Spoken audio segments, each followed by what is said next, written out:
Tune in to the Diva Hustle Show. Thanks for tuning in to the Diva Hustle Show. Today, our guest is Star. She's an award-winning and expert in cyber security. Thank you, Star, for joining us. How are you? Thank you so much for having me. I'm doing great today. How are you? I'm doing fine. So, can you share with me what initially start your interest in law and cybersecurity? Of course. So I have a pretty non-traditional path when it comes to my path in law. I didn't necessarily always want to be a lawyer. My parents actually got divorced, and so I saw the negative impacts that law can have on multiple people, families, businesses, especially if you end up with an attorney who doesn't care and doesn't know psychology and how the human brain works, and doesn't prioritize human feelings, families, interactions. So I became interested in, I was always interested in helping people. I just became interested in learning about how I could help people through the legal field, which is very much in need of people who care about others. I was always interested in technology because, like many other young women, I was targeted with multiple varieties of cyber crimes growing up, whether it was cyberbullying, cyber harassment, cyber stalking. Women are actually disproportionately impacted by those kinds of crimes. So I learned how to utilize technology to defend myself, to protect friends, to learn more about what was going on when I was under attack or when friends were under attack. And I ended up actually discovering a gap within cybersecurity law, where there was a legal research technique called Google dorking that I would use to gather information about these anonymous cyber attackers, whether they were harassers or stalkers, using technology against my friends and I. And everyone always wonders about that technique, whether it's legal, because there's some people who use it like me, who use it for good, and then there's other people that use it maliciously. So you'll find a lot of articles online, how to Google dork for credit card information, how to Google dork to find people's web cameras. So obviously, as I assumed as a young woman, I was like, that's scary if people who aren't even hackers can access web cameras of women without them even knowing that. So I researched it and found out there was no research on the legalities of it that was published, at least in the legal field. So I ended up taking that publication, getting an award from the Office of the Director of National Intelligence, which oversees the CIA and the NSA. And then I became a lawyer, and I got to work at a law firm that advocated for victims of digital misconduct. So there's a doxing cases, cyber harassment cases, even hacking cases where people are hacked and their intimate images might be distributed online. So I feel really blessed to be in the position that I'm finally in, and feeling able to help and give back is just really meaningful to me. And you see, even nowadays, you have a lot of this cyber hacking going on. I mean, I think now it's even become to the point where every day or maybe once a week, you might be getting an alert that your information was hacked from a company and that is being on this site or stuff like that. Yeah, it's a huge issue. And I think that there's also a discrepancy where most people are seeing themselves getting hacked or having their passwords leaked every day. And there's a confusion because there's kind of a lack of public awareness and knowledge. When people think of hackers, or when they think of these malicious criminals who are able to access your account, they usually think of someone who's highly skilled, highly trained. Maybe they're an engineer, someone who's untouchable. And that creates a lack of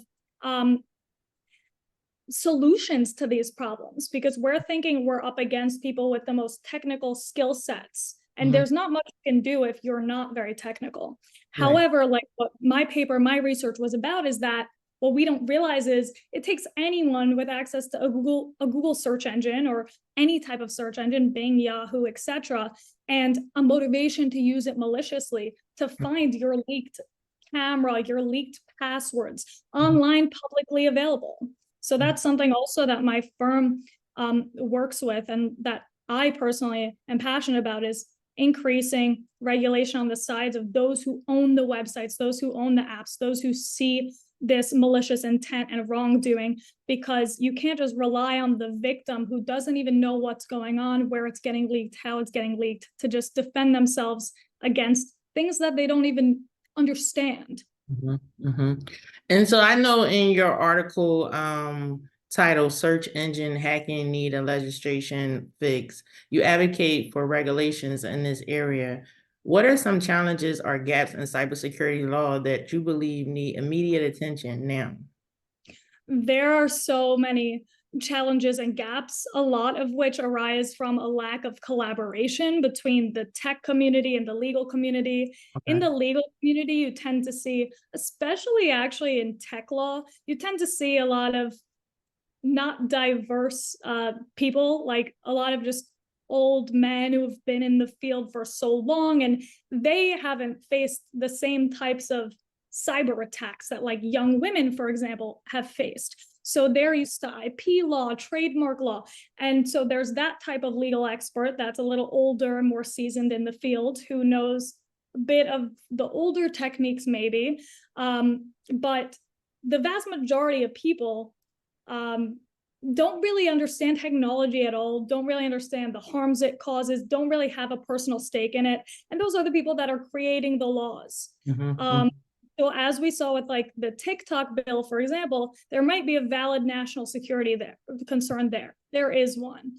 But if you have people who don't understand technology, who are crafting that bill, who might make it overly broad and vague, and a bill that could be abused by people in the legal field to just shut down any type of app or website with anyone foreign that they claim is an adversary who has over 20% interest in the company, that's dangerous. So we have these overly broad, vague bills that are being drafted by people who might not understand technology or the dangers of making something that's a little overly broad. And we have people just that don't understand technology who are regulating it, or even grilling those in big tech who own these big tech platforms, who don't know really what they're talking about and the questions they're asking. So the right questions aren't being asked currently. And I'm sorry, go ahead. No, you can continue. No problem. No, I totally agree that, you know, to come down and make up legislation, you need people, the tech industry involved in that process. You know, like that's just like with any company. I feel like even the people at the bottom should have some, you know, the CEO or whoever should go to the people at the bottom and ask for their input on any procedure that you're coming up with, because it's going to affect them as well. So why not have this same procedure now?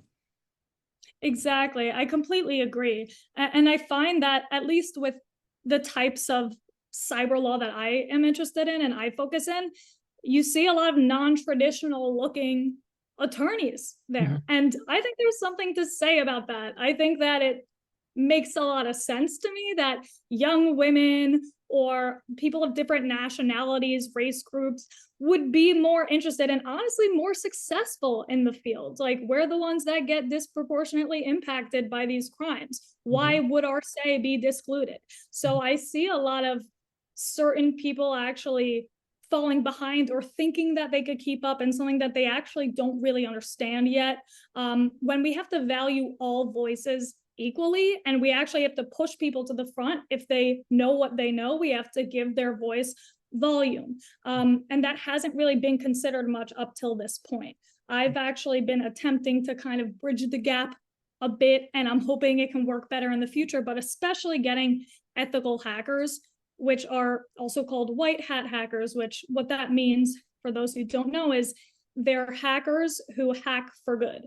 So they will like exploit a vulnerability of a charity website to find out what they need to fix so they don't get hacked by malicious hackers. And then they'll tell them that. They are very driven and motivated to help the US increase their cybersecurity, to help businesses increase their cybersecurity so they don't get hacked and then get sued, because for now it's falling on these smaller businesses because of the law, which I find ridiculous in my opinion, because they have less resources and less knowledge about this. Why should it be on them and not those who actually know about it and can protect against it. Right. So I'm very passionate about bridging this gap, because I think when there's ethical hackers working with the legal community, we can protect the public and we can protect small businesses. And that's really important. And so how can lesser or individuals and small businesses, what steps can they put in place to try to mitigate the risk? So something that I advocate for a lot is learning how to Google dork. It's called Google dorking. It's a funny term. It doesn't only apply to Google, but it's all search engines. What it means is, and I also call this term search engine hacking. What it means is basically advancing it, like conducting advanced searches on these search engines. Because I believe the vast majority of these hacks are being committed by non-hackers, by the average person who's malicious, right? So they're going to search and see if any of your business information is exposed online and you don't know about it. They're going to see if your webcam's exposed online, if you have a stalker, and that stuff is very dangerous. So one of the number one things I suggest is people learning how to conduct these very basic and simple Google dorks or advanced searches, searching for their name, searching for their address, searching for their phone number. Easy ones are just searching like your full name in quotations, or like your phone number in quotations, your password maybe in quotations, to find out if stuff about you is leaked online.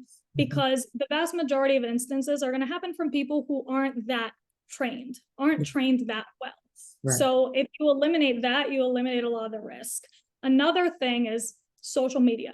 Social media is great. I recommend every business utilizes it as much as possible. Every woman, every entrepreneur should utilize it as much as possible. But there are some things I think are very important, like not live streaming in a place where people might see your location or identify where you are in the background. Real-time location posting. Like if you're traveling and you're somewhere and you post and you tag the location and you're still there for the night, I find dangerous because you don't know who's around that location. Right. You might have a cyber stalker who's been trying to meet up with you, and that is very dangerous. So maybe waiting weeks or waiting till you're back in your home area to post that. So definitely certain things like that that are easy for those who aren't super technologically knowledgeable to conduct on themselves to make sure that they're safe. Yeah, I mean, you hit on two things. I remember when I first started my business, the Diva Hustle Show, you know, you're like, oh, you know, you're small and nobody's going to be thinking about you. Well, I think I went back to try to get the domain of like divahustleshow.com. And I found out that someone went and bought like all the domains. So yeah, you're right. Like, get up there, do your search is really important. Yeah, especially that's actually another issue that I've been countering a lot in my work as a lawyer is I'll find people who are getting harassed online or stalked or bothered by a malicious individual, and they will go out of their way to obtain a domain name that you deserve to have or you should have. And I think that the term is cyber squatting or cyber piracy, where they basically may do that to increase the price of the domain, to basically like hold this domain hostage. So you're stuck in a position where you might have to pay a ton of money you wouldn't have otherwise had to pay in order to get it back from this malicious individual who's using it against you. Yeah, and that's what happened. Like, and one of the people reached out to me like, oh, this domain, I have it. And it was one of my domains I could have used. And they're like, oh, I'll sell it to you for $1,000. It's about to expire. And I was just like, you know, like by this time I had already settled in and accepted the one I had already, you know, purchased and everything like that. But yeah, like that is this cybersecurity really in this day and age, especially the digital day and age, it really needs to be talked about more instead of brushed under the rug. I completely agree with what you just said. I see so many issues, especially like with law firms as well. When I was seeking to get hired forever ago, there's a ton of law firms that just don't value people like me. Even when you're awarded by the top United States intelligence institutions, Right. still you're overlooked because they don't think they need that. Like they don't realize that they need that. And they're so used to this bubble of what they assume looks right, which is someone who's been in the field forever and they're old and they're seasoned. And it's like, that's not what you need right now. What you need right now is diversity, is Right. people that have actual hands-on experience with these issues and they understand it on a personal level and are very passionate about it. That's what you need. And they tend to push that off until they have a client who comes in saying that their data has been leaked online and it's being held for ransom and they're being asked to pay millions and millions and millions of dollars for it. So they tend to only look for the people with the technological skills or the tech and legal mix at the very last moment when it's too late and when people have already been harmed. Right. And that's the thing, like you said, because right now it hits the small businesses the worst, right? Because if a small business get hacked, they don't have the necessary resources to pay out billions of dollars. And so, like, I know during the pandemic, one of the businesses I run, they were like, "Oh, you have to have," because they had got hacked, and this we're talking about like a government institution, and they're like, "Oh, you have to go out and get this cyber security and blah blah blah," and it's just like, okay, but as a small business, there need to be some other type of laws to protect us, especially even if we're, we'll have a Google, our company email and stuff like that, but there still need to be some laws to go and search this person down instead of just paying the ransom and then they go on to another small business. Yes, I completely agree with you. And it's not only that there's a lack of laws to protect these businesses, it's literally that there's actually a law in place that's been kind of overused and abused a bit to keep it light in what I'm saying. But there's a law called Section 230 that was created kind of in the beginning stages of the internet, which basically says that a internet provider, a website host, an application can't be liable for third-party actions or what third parties might say on their platform. This law was intended to assist with the growth of the internet, and it clearly has. But now the internet has become this giant of growth, and it's become like these platforms and big tech companies are these massively wealthy institutions that have all of these AI tools to monitor content and to protect people and to seek when things are going wrong that they use for their own intentions as a business to profit, like to find what to push out, etc. But they're not necessarily using it for good now because not only do they not have reason to or a law to follow telling them to do certain things for good and to protect their users and their user information, but they actually have a law that protects them now. So if a third party uses their platform maliciously, or if someone's hacked and someone's data is leaked and it's on Google, for example, Section 230 will say, okay, Google doesn't have to be involved with this. So we're not involved. So then it falls on the business that, unlike Google, had no way of knowing that their information was leaked because they don't know about Google dorking. Even if they did, they're not advanced enough to be like checking every 5 seconds. They don't have the tools or resources or money to do that. And it's a lot harder for them to get it down. So that's something that's really damaging is when these breaches and leaks do happen, it does fall on someone else that is also the victim. Like, yes, the personal information of every individual or client who has it leaked is the victim, but I also kind of see these small businesses as the victim too, because they also didn't know that their data was leaked. So then, yeah, they bear the cost of it, as you said. Yeah. So what are some upcoming trends or development in cybersecurity law that you believe will have a significant impact on cybercrimes, how cybercrimes are addressed and prevented? Because I know we're seeing a lot now, they're going after more people like that are stalking online. But what else do you see coming up? One thing that I'm seeing that there's some frenzy about, which I'm hoping gets figured out sooner rather than later, is regulating AI to an extent, especially when it comes to deep fakes. It is a bit upsetting to me that it took celebrities like Taylor Swift to have inappropriate deepfakes made. For those who don't know about deepfakes as well, it's when people basically use a tool to put your face on a video that isn't of you and make it look like it's you. So that can be used for political misinformation to make it look like a presidential candidate is saying something that they're not saying.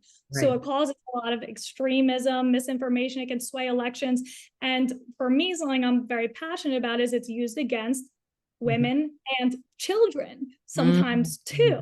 So they're making pornographic content of women who are not engaging in that or consenting to that. And they might lose opportunities for jobs. They might be discriminated against on the basis of them performing in activities that they weren't performing in. This can be, like I said, used against children. And there's already an issue with child influencers being exploited for money by parents. So it's terrifying to think of what weird, sick people, for lack of a better term, would use those tools to create. It's pretty horrific. And it sucks that it took so long for them to care, but I'm glad to now see them pushing for some sort of federal regulation to prohibit deepfakes or at least create a cause of action that's specific to that. Wow. And lastly, how do you see the future of cybersecurity law evolving, especially in the terms of collaborating with legal experts, technology professionals, and policymakers to ensure a safer online environment for everyone? In my dream world, it'll evolve where we'll bridge the gap and we'll have a lot of collaboration with ethical hackers coming in and telling us, what are the issues? How do you think we can solve it? And then putting that in legal terms, creating laws. I also think we have to get over the fact that it takes forever to, I know that there's not much we could do about this, but it really takes forever to get moving on different laws, different regulations. Even with regard to case law, it's like when there is no previous case law, there was no previous case of these tech crimes as they're new and emerging, it's kind of hard to start from nothing, but we have to get moving quicker on it because we're getting really outpaced by the evolution of technology. It's getting to a scary, scary extent, like Neuralink and Elon Musk's, for example, AI chips in people's brain. That could be such a beautiful and such a helpful thing to help those, especially those who are disabled, to regain function, if it works in that way. But also, we have such a lack of regulation around any type of AI that thinking of AI being implemented in the human brain, what information and data could be gathered, what could happen if there's a mishap, or if it ends up being dangerous. We're evolving technology way too fast for the laws to keep up in the way that it has been going so far, where it has, it's such a long process in order to implement anything that makes a change. So go ahead, I'm sorry. And I'm hoping that there's a more speedy process that actually allows us to address these harms before and during, rather than after they continuously happen and continue to harm people with no way to seek legal recourse. And like you said, I totally agree. You did touch on something that's really important because, like you said, we move from the days of just having the internet, right? Then we go into, let's say, social media, and then we have Facebook. And we saw what Facebook and Instagram did during our elections. And like now we're in the state. I mean, we are TikTok now, and then now we're throwing in, hold on. Give me a minute.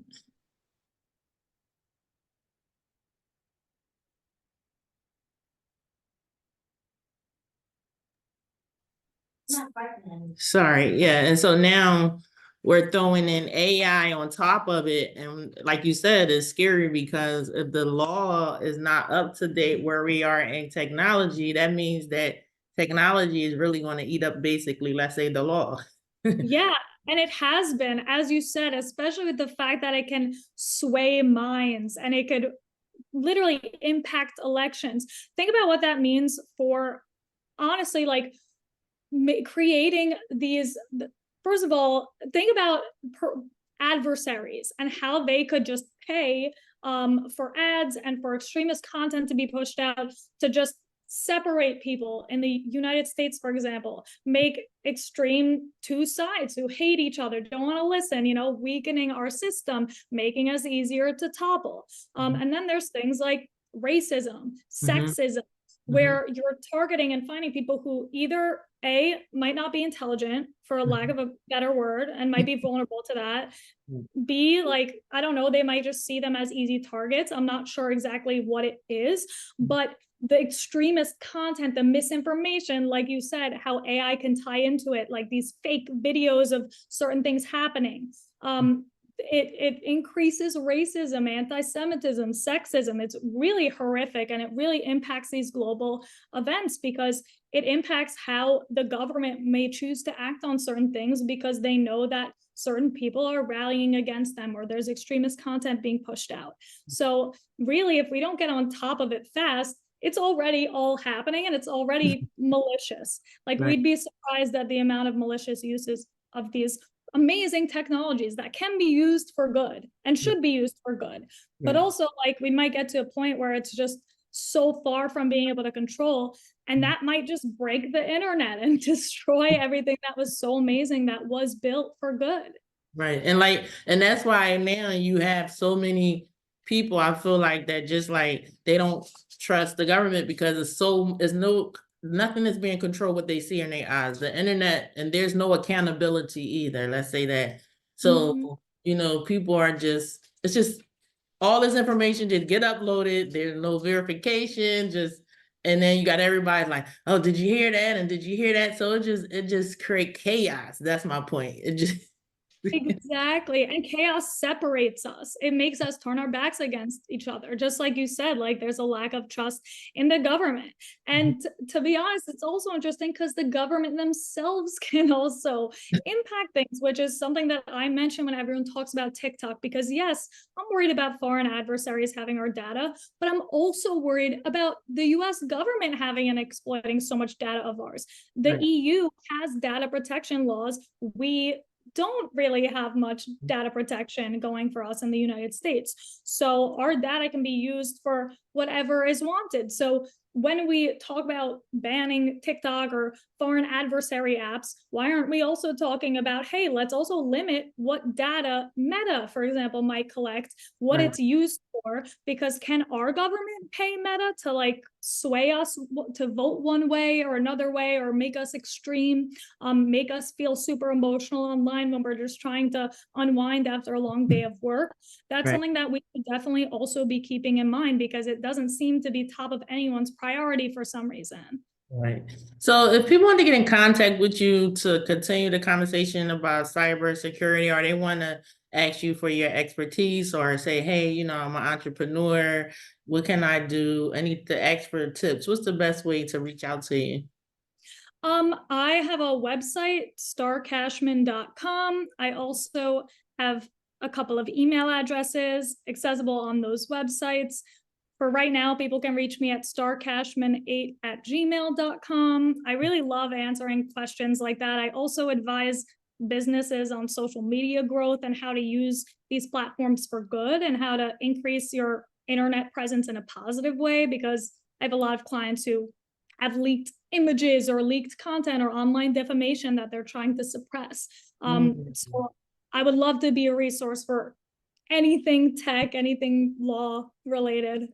All right. Well, thank you again for stopping past. You're always welcome to come back and talk about cybersecurity, online presence. We here are about women empowerment and just making sure that we as women are supported and we're getting all the information that we need to put our best foot forward. I love that so much, and I love contributing to that. So I'd be so happy to be back or to continue any conversations another time. Thank you so much for the opportunity and for having me on your show. No problem. Thank you. Take care. You too. Tune in to the Diva Hustle Show. Motivate the glow. We give you more info. Think to my head to toe. I let the whole world know. I let the whole world know.